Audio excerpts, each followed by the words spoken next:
ভারত শাসিত কাশ্মীরের পেহেলগামে সন্ত্রাসী হামলার পর ভারত ও পাকিস্তানের মধ্যে উত্তেজনা চরম আকার ধারণ করেছে। ভারতের নানা পদক্ষেপের প্রতিক্রিয়া দেখাচ্ছে পাকিস্তানও।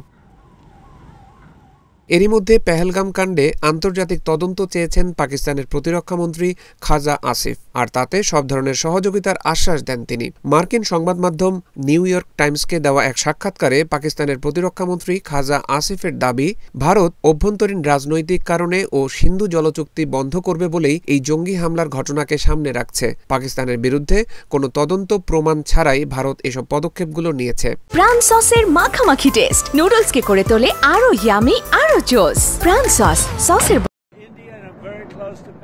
এদিকে কাশ্মীরে সন্ত্রাসী হামলাকে ঘিরে ভারত পাকিস্তানের চলমান উত্তেজনা নিজেরাই সমাধান করবে বলে মন্তব্য করেছেন মার্কিন প্রেসিডেন্ট ডোনাল্ড ট্রাম্প।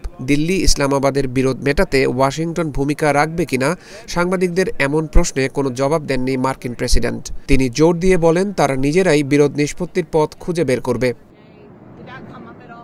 এর আগে কাশ্মীরে হামলায় ২৬ জন নিহতের পর ভারতের প্রধানমন্ত্রীর সঙ্গে ফোনালাপ করেন ট্রাম্প। নিন্দা জানিয়ে জড়িতদের বিচারে দিল্লির প্রতি ওয়াশিংটনের পূর্ণ সমর্থনের আশ্বাস দেন তিনি।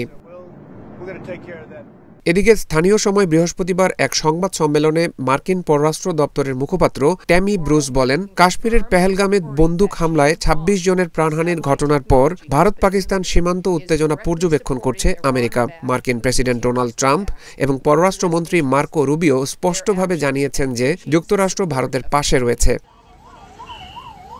গত ২২ এপ্রিল মিনি সুইজারল্যান্ড নামে পরিচিত পেহেলগামের বৈশারণে পর্যটকদের উপর সন্ত্রাসীর হামলায় ২৬ জন নিহত হন। এ হামলার পর ভারত ও পাকিস্তানের মধ্যে তুমুল উত্তেজনা চলছে। যে কোনো সময় এই দেশ দুটি সংঘাতে জড়িয়ে পড়তে পারে বলে আশঙ্কা করছেন বিশ্লেষকরা।